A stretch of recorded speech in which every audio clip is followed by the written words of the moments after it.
Hey, guess what, everybody? I'm 21 years old today. Woohoo! I can start drinking. Well, that's not entirely true. Actually, none of it's true, except for the fact that I've been sober for 21 years. How about that? 21 years. Woohoo! No, it doesn't mean that I can start drinking again. If I were to do that, well, life might go downhill very quickly for me. And this is kind of what I want to talk about today, about being in a creative profession, why it doesn't work when you have substance abuse. That's what I want to talk about today. And also, fair warning, I might be a little more colorful in my language with this video. I try to stay away from that. I do a lot of swearing when I'm not on camera or talking with clients and that kind of thing. But today, things might be a little more flowery. Anyway, I'm feeling great. Life is good, and a lot of that is attributed to the fact that I no longer use alcohol or other drugs and haven't for 21 years. So let me just give you a quick backstory. I'm not going to go into a lengthy dissertation about my life as an alcohol and drug user. If you're interested, I'll be happy to share it. But for this, I don't want to go into that. I want to talk about people that might actually benefit from this message. Whether or not you or a friend or family member are struggling, I feel for you. I really do. So anyway,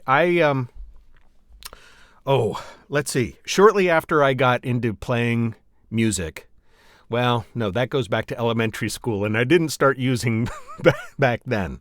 But my introduction to playing rock and roll very much coincided with drugs and alcohol and other drugs. I always get that mixed up. I mean, a lot of people say drugs and alcohol. Alcohol is a very powerful drug. It should be alcohol and other drugs, not drugs and alcohol.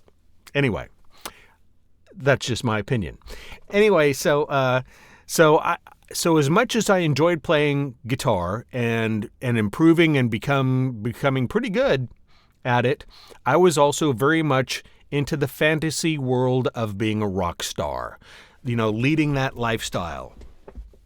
Sex and drugs and rock and roll. So as much as I wanted to be a rock star, and I did, I wanted to be a professional musician, I was spending more energy in the lifestyle than without all the money, in other words, partying, than I was in improving my craft as a musician, getting a head for the music business. So by the time I was in my early to mid 20s, and the last band I was in seriously was on a trajectory for maybe going somewhere, but then suffered a debilitating loss of one of our band members. And I decided to quit then too, because, well, essentially what happened was I was poor.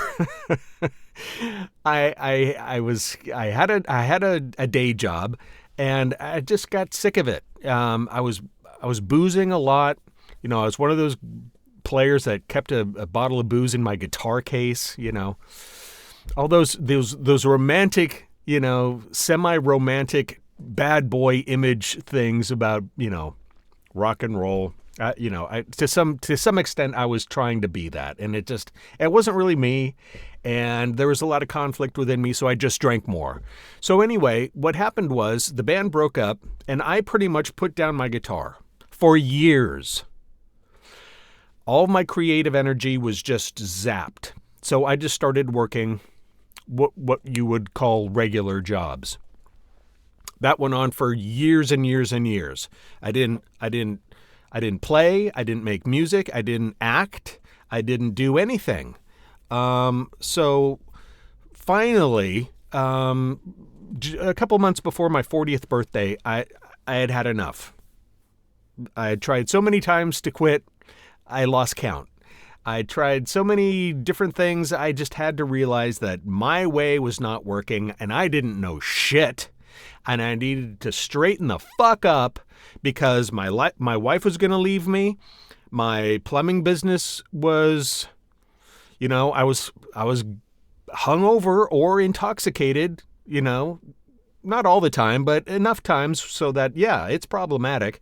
My coworkers, on job sites could smell the alcohol coming off of me during the day when I'm sweating. Gross. I was making a fool of myself in public at parties. Health. My health was going downhill. I was having liver problems. It was all starting to crash down, and I decided to survive. I could have just kept with my track, lost everything, and probably died one way or another, or I was going to live, and I decided to live. So I put my head down and I went to 12-step meetings and did that daily for a long time. Anyway, what I'm getting at here is that my substance abuse problems helped to kill my creative career aspirations in music. Shortly after I quit drinking and using any intoxicants, it came back.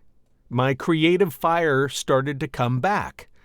And when an opportunity arose for me to participate in a play, just community theater, I went and checked it out, and I decided, yeah, I think I'll go for it. Now, before that, there's no way I knew that I had a problem. There was no way that I could count on the responsibility that I could be counted on with the responsibility of being an actor in a production to learn my lines, show up in good shape,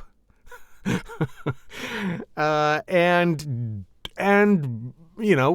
do my part for the production to support all my co-actors and everybody else involved in these productions. So when the opportunity arose and I had a clear head and I had the fire back to do something creative and take to the stage and want to be seen and heard and take part in something fun and creative, man, I was up for it, and I loved it. Loved it. The second play I was in, I had the leading role, or one of the leading roles. It was a small ensemble cast, but mine was kind of the lead character. That led to another leading role and another lead, it just snowballed because I loved it, and I was able to tap into something that I had been wanting to experience for many years, but had just lost it to drugs and alcohol. It just sucked all of the creative life out of me. Now, it was really difficult to get back to that point of feeling good and wanting to get out there and start thinking about creative endeavors like stage acting and voice acting.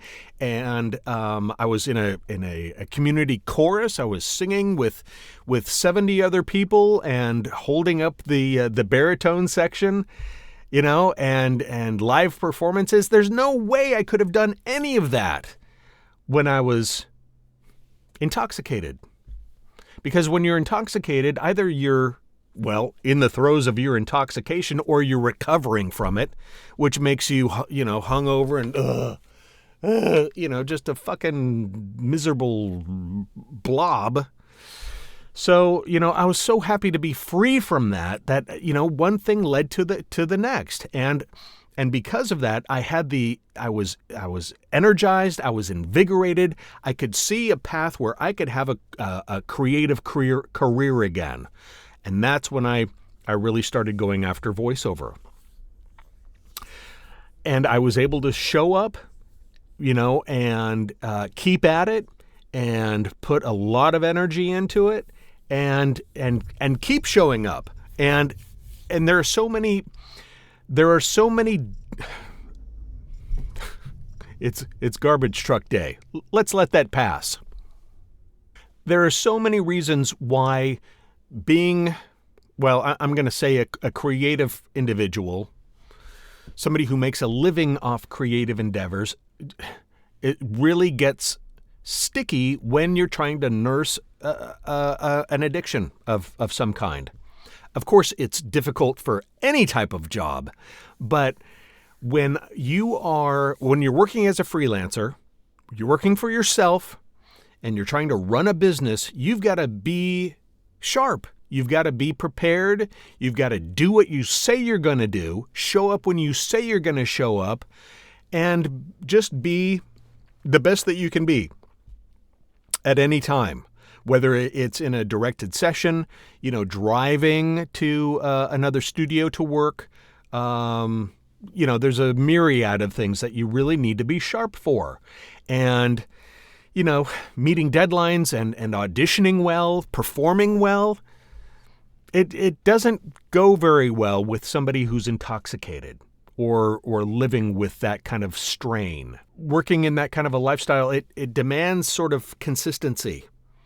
The more that you can be consistent with your business life, with your creative life, with your performances, the more people will respect you and maybe admire you and want to work with you. And of course, there's a whole book full of health concerns that come with using alcohol and other drugs that can, ruin your vocal cords, take its toll on your body, and not to mention your mental health. Mental illness is, rampant, and most people, having an addiction is one form of mental illness, but that's usually masking or contributing, perhaps both, to depression, anxiety, other issues. So it sucks the life out of you. And then, of course, there's the myth of the tortured artist. Like, you can't really be an artist unless you're suffering in one way or another. And come on, it's nice, it's romantic, it's kind of, it's very prevalent, but in reality, creativity thrives when you have a clear mind. With clarity. Creativity thrives in clarity, not in chaos. Let's make a t-shirt with that. Creativity thrives in clarity, not in chaos. And, once you remove the substances, whether it's alcohol or whatever it is, that just unlocks confidence, reliability, creative expression. Sure, you might, when you're first kind of trying to be creative and you're having some wine or, smoking a joint or whatever it is you're doing, you might think that you're unlocking this creative potential, but that's your intoxication talking. It's not the clarity. Yeah, you might feel more creative, but that's because you're high. If you're sober and you're in the right state of mind, your creativity will come, but you'll also be clear of mind to for one thing, to know whether or not your ideas are shit or not. When you're fucked up, a lot of times your ideas sound like gold, but it's just shit. That's not going to go anywhere. And if you were sober, you'd be able to recognize that. Just think about all the rock stars, all the actors that have made their struggles public and that have shared their conclusion that success came when they got clean. They were clear-headed. Their focus was much greater. They were able to tap into their true emotions and use those through their art. It's off the charts. The possibilities are off the charts when you are strong in mind and spirit and body. At least without having that fucking monkey on your back. That's debilitating. So I want to encourage you, whether it is you that I'm talking to or talking about, if you share an experience similar to mine, or if somebody that you know is or does or has or whatever, I want to encourage you to stop. Stop torturing yourself. Stop participating in your own destruction. And start getting it together so that you can go after, with your whole self, the creative life and career that you've been dreaming of. Booze and drugs just does not help at all. When you're using, you might think it's helping. You might think that it's helping you to cope, but no, you're not really coping. You're pushing it. You're delaying your coping mechanisms. You're delaying the recovery. You're delaying taking care of your problems. Now, just because you quit drinking and drugging does not mean that your problems magically disappear. Of course, you learn through time and through the help of others, through the advice of others, how to cope differently. Life is still a bitch, but at least you can do it with a clear head and think more logically, not be so quick to anger, quick to hate yourself. I mean, there's still plenty of opportunity to do that. Why make it worse with drugs and alcohol and other drugs? See, I keep wanting to flip it. Anyway, that's my brain. That's my brain. That's my sober brain. Oh my God, can you imagine that on drugs? Anyway, I just wanted to share my little message of hope with you. I've been sober for 21 years now, and I would not give it back for anything. I can't imagine going back to that lifestyle. No way. Not if now I cannot promise that I never will. I don't know what the future holds, but God damn it, I'm going to hold on to this for as long as I can, and hopefully that'll be for the rest of my life, come what may. Sobriety first. Not 11. First. Thanks for watching. I hope you're well. I hope you're healthy. And until next time, take it easy.